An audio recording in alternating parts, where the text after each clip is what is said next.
मध्य प्रदेश की लाडली बहनों को मेरा नमस्कार।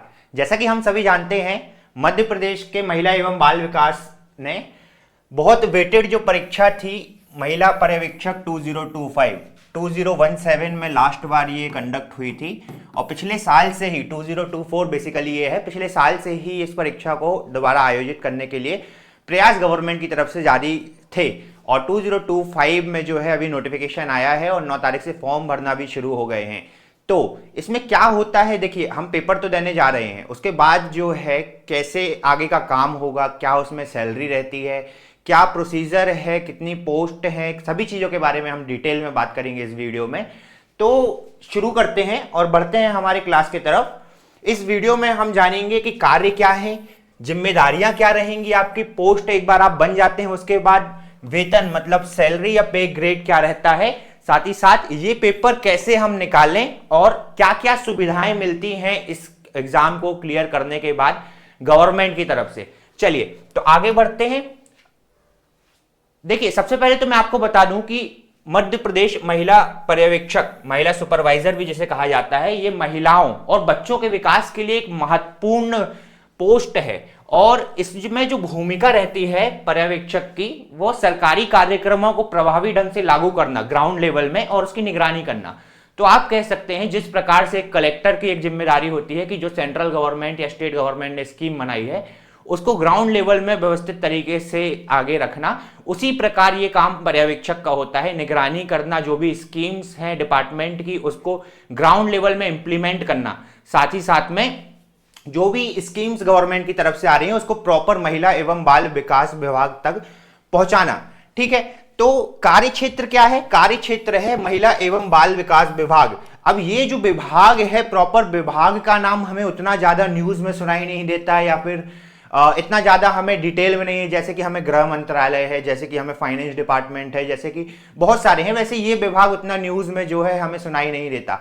बट विश्वास मानिए सबसे ज्यादा इफेक्टिव, सबसे ज्यादा जहां पे पैसा खर्च हो रहा है, एक प्रकार से मैं लिटरल टर्म्स में नहीं बोल रहा हूं पर मैं आपको कुछ स्कीम्स बताने वाला हूं जहां आपको इस विभाग की इंपॉर्टेंस समझ में आएगी।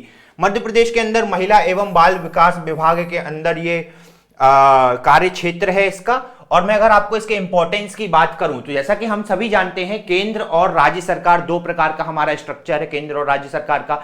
तो इनके द्वारा जिनके अंदर होते हैं बहुत सारे मंत्रालय और विभाग, तो इन मंत्रालय और विभाग के अंदर जो डिफरेंट पॉलिसीज बनाई जाती हैं, स्कीम्स बनाई जाती हैं, उसको ग्राउंड लेवल में इंप्लीमेंट करने के लिए वर्कफोर्स की जरूरत होती है। और मध्य प्रदेश में अगर हम बात करें तो जो हमारे सामने सेक्टर बहुत सारे देखने को मिलते हैं, जैसे कि कृषि, शिक्षा, पर्यावरण, शासन, स्वास्थ्य, अधोसंरचना, विधि, अन्न एवं सामाजिक। तो ये जो सामाजिक है आप बोल लीजिए इसको सेक्टर, उसके अंदर महिला एवं बाल विकास विभाग यहां पर आता है। अब ये इतनी बड़ी लिस्ट में यहां पे लास्ट में दिया हुआ है, इसका मतलब ये नहीं कि इसकी इंपॉर्टेंस कम है। इसकी इंपॉर्टेंस मैं आपको इस बात से बता सकता हूं कि आप मुझे बताइए कि लगभग कितनी महिलाएं होंगी। तो महिलाएं जो देश में लगभग हैं 50%, उसके बाद 50% आबादी के बाद भी अगर आप चाइल्ड मतलब कि बच्चों को जोड़ लेते हैं तो वो आबादी कितनी हो जाती है, कितना जो नंबर हो जाता है पॉपुलेशन का वो इसके अंदर आता है। तो इसी कारण जो है ये विभाग सबसे ऊपर निकल के आया है सामाजिक मामले में। जैसे कि मैं अगर बात करूं आपके सामने तो पोषण स्कीम, जो कि एक बहुत बड़ी स्कीम है, पूरे देश में इंप्लीमेंट है, हमारे मध्य प्रदेश में भी इंप्लीमेंट है। मुख्यमंत्री लाडली बहना योजना कौन नहीं जानता है, मुख्यमंत्री लाडली लक्ष्मी योजना कौन नहीं जानता है। मुख्यमंत्री लाडली बहना योजना के कारण ही तो आज देश में कितने स्टेट्स में चुनाव जीते जा रहे हैं, ये तो सभी को मालूम है। मध्य प्रदेश से शुरुआत हुई, उसके बाद महाराष्ट्र, झारखंड में, फिर उसके बाद घोषणा दिल्ली में, सभी जगह जो है इंप्लीमेंट किया गया direct benefit transfer, DBT, direct bank account खाते में पैसे जाना। तो आप समझ रहे हो कितनी बड़ा ये विभाग है और कितना जिम्मेदारी वाला ये काम है। आगे बढ़ते हैं और अगर मैं आपको स्ट्रक्चर के बारे में बता दूं तो स्ट्रक्चर के बारे में देखिए, सेंट्रल गवर्नमेंट और स्टेट गवर्नमेंट है, इसके बाद जो है डिपार्टमेंट्स होते हैं बहुत सारे, उसके बाद में जो है डिस्ट्रिक्ट एडमिनिस्ट्रेशन होता है जिसमें कलेक्टर जो है वो लीड करता है। साथ ही साथ में हर विभाग के अपना एक पैरेलल सीरीज होती है जहां पे वर्कफोर्स होती है काम करने वाली, उसी में एक वर्कफोर्स होती है महिला सुपरवाइजर। महिला सुपरवाइजर का बेसिकली काम हम आगे समझेंगे, मैं आपको अभी इतना बताता हूं कि हर आंगनवाड़ी केंद्र में आंगनवाड़ी बहन होती हैं जो कि वहां पे पूरा प्रॉपर गांव में एक एक घर जाके डोर टू डोर सभी चीजें मैनेज करती हैं।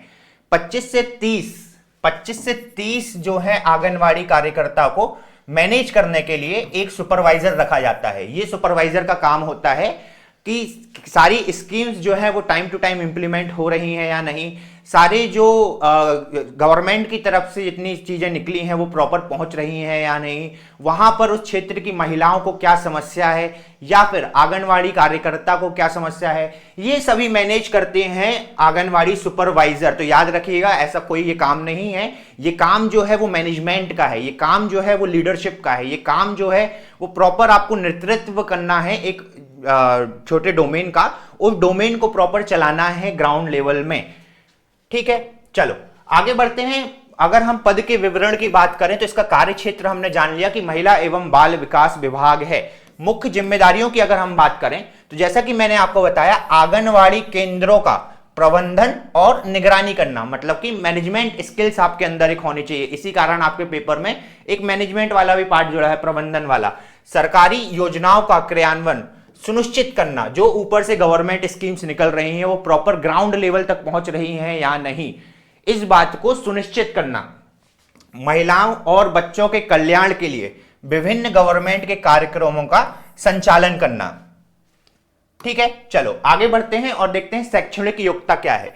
तो देखिए, जो आंगनवाड़ी कार्यकर्ता है, जो जिसको आप लीड करने वाले हो, जिसके ऊपर आप रहने वाले हो सिलेक्शन के बाद, उनका तो जो है वो स्कूल लेवल है, बट शैक्षणिक योग्यता अगर हम सुपरवाइजर में देखें या पर्यवेक्षक में देखें तो डिग्री एक आवश्यक है। ठीक है, मतलब कि ग्रेजुएशन होना चाहिए प्रॉपर। और आयु सीमा की अगर मैं बात करूं तो मिनिमम 18 और मैक्सिमम 45, और आरक्षित वर्ग के लिए अलग से छूट उपलब्ध है। ठीक है, चयन प्रक्रिया क्या है, तो सीबीटी मतलब कंप्यूटर बेस्ड टेस्ट, या तो मैं हिंदी में बोलूं तो ऑनलाइन कंप्यूटर आधारित परीक्षा है। इसके बाद जो है मेरिट लिस्ट बनती है और डॉक्यूमेंट वेरिफिकेशन होता है।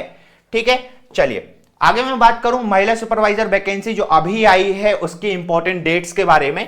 तो भर्ती का जो विज्ञापन जारी हुआ था वो 2 जनवरी 2025 को हुआ था। ऑनलाइन आवेदन आप सभी को मालूम है 9 जनवरी 2025 को शुरू हो चुके हैं। अंतिम तिथि आवेदन करने की 23 जनवरी 2025 है। आवेदन पत्र में सुधार करने की, मान लीजिए कुछ गलती हो जाती है आपसे, जो कि नहीं होना चाहिए, इसलिए फॉर्म जो है वो प्रॉपर एक टीचर के गाइडेंस में या फिर अपने सीनियर के गाइडेंस में ही भरना चाहिए।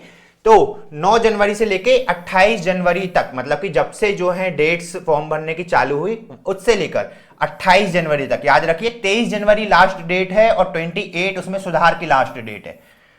प्रवेश पत्र या एडमिट कार्ड कब जारी किया जाएगा, तो इसके बारे में आयोग ने कहा है कि इसकी सूचना जल्द ही मिलेगी, बट मैं आपको जो बता रहा हूं यहां पे वो 15 से 20 फरवरी के आसपास इसके आने की जो संकेत हैं वो यही है। भर्ती परीक्षा का आयोजन कब किया जाएगा, तो हम सभी को मालूम है 28 फरवरी 2000 से परीक्षा स्टार्ट है, जो कि अलग अलग शिफ्ट और अलग अलग दिन में होती है, कंप्यूटर बेस्ड टेस्ट होता है। आगे बढ़ते हैं, पद कोड, ये जो इंपॉर्टेंट चीजें हैं ये आपको ध्यान में रखना है और अपने पेपर पोस्ट जो है फॉर्म भरते समय इन बातों का ध्यान रखना है कि पद कोड जो 1 है वो 10 है केवल आंगनवाड़ी कार्यकर्ताओं हेतु। पद कोड जो 2 है वो पर्यवेक्षक के लिए है, ये 9 है केवल महिलाओं हेतु। अब पद कोड जो 3 है वो पर्यवेक्षक के लिए है 321, और ये सिर्फ आंगनवाड़ी कार्यकर्ता के लिए है, ये सभी के लिए नहीं है। ठीक है, इस बात का याद रखना, ये सिर्फ आंगनवाड़ी कार्यकर्ता के लिए है। और पद कोड जो 4 है वो है 288, ये सिर्फ महिलाओं के लिए है। तो इनको याद रखिएगा, इसी को याद रखते हुए एग्जाम फॉर्म भरिएगा। आगे बढ़ते हैं, महिला सुपरवाइजर भर्ती 2025 के लिए चयन प्रक्रिया कैसे होती है, तो मैंने आपको अभी शॉर्ट फॉर्म में बताया था, यहां डिटेल में समझ लेते हैं। सबसे पहले आपका एक कंप्यूटर बेस्ड टेस्ट होगा, उससे जो है रिजल्ट निकलेगा, एक मेरिट लिस्ट निकलेगी। अब मेरिट लिस्ट निकलने के बाद आपको बुलाया जाएगा डॉक्यूमेंट वेरिफिकेशन के लिए। कोई भी रिटन टेस्ट नहीं होता है, कोई भी इंटरव्यू नहीं होता है, सिर्फ आपका कंप्यूटर बेस्ड एक टेस्ट होगा। उस टेस्ट को अच्छे से क्लियर कर लीजिए, आपको डॉक्यूमेंट वेरिफिकेशन के लिए बुलाया जाएगा और उसके बाद जो है फाइनल सिलेक्शन की लिस्ट निकल कर आएगी। उसके बाद आपको ट्रेनिंग में भेज दिया जाएगा, अच्छी अच्छी जगह आपको घूमने मिलेगा, तो उसको भी ध्यान रखते हुए पेपर निकाल लीजिए कि आपको घर से बाहर जाके अच्छी अच्छी जगह जो है घूमने मिलेगा, वहां पर अच्छी जगह आपको ट्रेनिंग मिलेगी, कैसे क्या प्रशासन में काम होता है ये सिखाया जाएगा। बहुत ही अच्छी अपॉर्चुनिटी है, बार बार नहीं आती, 2017 के बाद अभी आई है। तो याद रखिए एक अच्छा अपॉर्चुनिटी है, अगर आपने इसको ग्रैब कर लिया तो आपका आगे का भविष्य जो है पूरा का पूरा बदल जाएगा और सुधर जाएगा। ठीक है, चलिए तो क्या है फीस की अगर हम बात कर लें तो फीस जो है वो 500 रुपीज जनरल और ओबीसी कैंडिडेट के लिए है। अब जनरल और ओबीसी कैटेगरी के लिए है तो ठीक है, बट याद रखिए ये जो पेपर है मैक्सिमम जो है वो गर्ल्स के लिए है, तो इसको यहां पे मत देखिए। कुछ जो पोस्ट है वो मेल मतलब कि बॉयज के लिए भी निकले हैं, बट गर्ल्स के लिए प्रॉपर है। तो गर्ल्स के लिए हमारे यहां क्या है, प्रॉपर है कि 50% हमेशा फीस में कम होता है, 250। आप यही मान के चलिए कि फीस जो है वो 250 है, क्योंकि ज्यादा से ज्यादा महिलाएं ये फॉर्म भरने वाली हैं।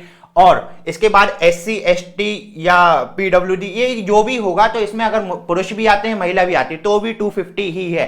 तो फीस 250 ही है, 500 को इग्नोर कीजिए क्योंकि कुछ ही पोस्ट हैं जो मेल के लिए निकली हैं, तो ये इससे मतलब नहीं है ना।